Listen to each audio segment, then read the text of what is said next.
You can cross the finish line of a 10K, clock a personal best, and feel incredible, all while a widowmaker blockage is quietly growing inside you. High-performance health often acts as a mask. For half of all men, the disease provides no warning through chest pain, manifesting instead as an immediate fatal event. Biology ignores your marathon time. The body is so efficient at adapting that it can hide a 90% blockage right up until the second it stops. To understand why a healthy engine fails, we have to look at the plumbing.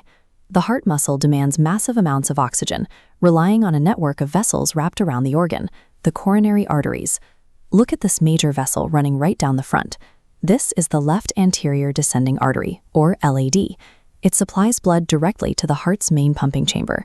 In the emergency room, the LAD has a grim nickname, the widowmaker. If you block a small twig on this tree, you lose a leaf.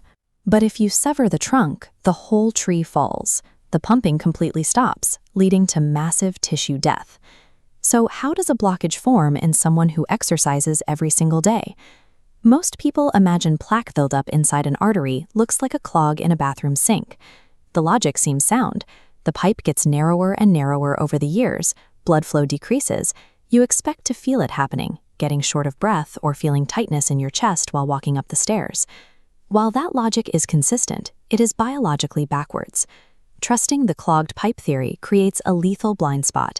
It lulls fit, asymptomatic people into a false sense of security, leading them to believe their physical fitness guarantees their cardiovascular safety, right up until the moment their heart stops.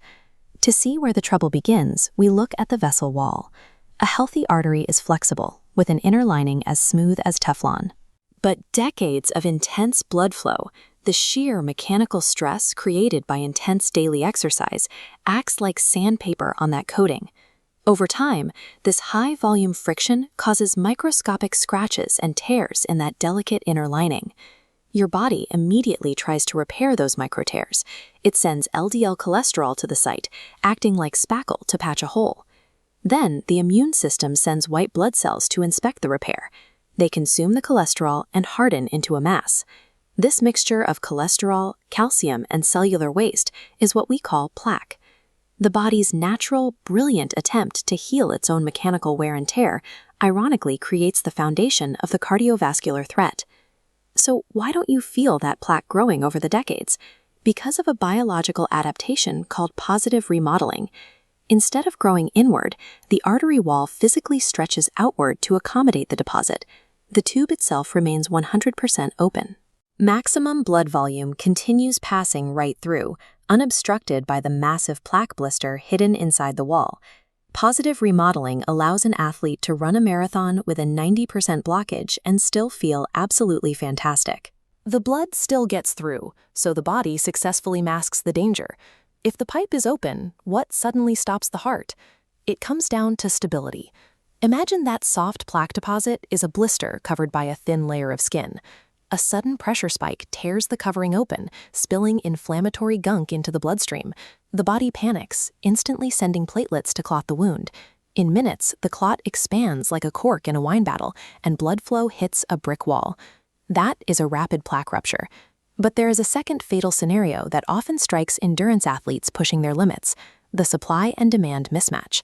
This happens when a seemingly stable 50% blockage meets an extreme physical demand. Sitting on the couch, your crimped artery supplies enough blood, but when your heart rate spikes during a race, the muscle demands a fire hose of oxygen. The crimped artery only delivers a garden hose. The demand outpaces supply, creating ischemia. Whether the artery suddenly corks from a rapid clot or the engine simply outruns its oxygen supply, the result is identical. The heart muscle begins to suffocate. For some, the older heart builds a secret backup system called collateral circulation. If an artery has been partially jammed for years, the heart will physically pave new microscopic side streets around the blockage. If a sudden rupture happens, these detours buy the heart crucial survival time. But for a younger person whose plaque ruptures suddenly, there are no side streets. The main highway completely shuts down, and the second that artery closes, a terrifying clock starts. In the ER, we say time is muscle. After just 20 minutes of suffocation, irreversible cellular damage begins. At 90 minutes, that dying heart muscle turns into dead scar tissue, and scar tissue does not pump. Saving that muscle requires recognizing the warning signs instantly. While men typically get the classic chest pressure and arm pain, symptoms in women can be more subtle: extreme, unexplained fatigue, severe acid reflux, or a sudden sense of doom. Because time is muscle, waiting around for Hollywood-style chest pain to validate your symptoms almost guarantees permanent damage. Feeling healthy is a poor diagnostic tool, and standard blood panels have a significant blind spot. They quantify the raw materials circulating in your bloodstream, but fail to show if those particles have actually begun building a wall inside your arteries. To see the damage, you need a CAC score. This is a quick 5-minute scan that specifically spots hardened, calcified deposits inside your arteries. But the ultimate early warning system is the CT angiogram. This scan is designed to spot the invisible, soft plaque blisters, the dangerous, unstable ones that haven't hardened yet, long before they rupture. A healthy heart attack is almost always a tragedy of ignorance. We have the technology to look inside and see exactly what is happening. Stop guessing based on how you feel. Look inside and find the fire before the house.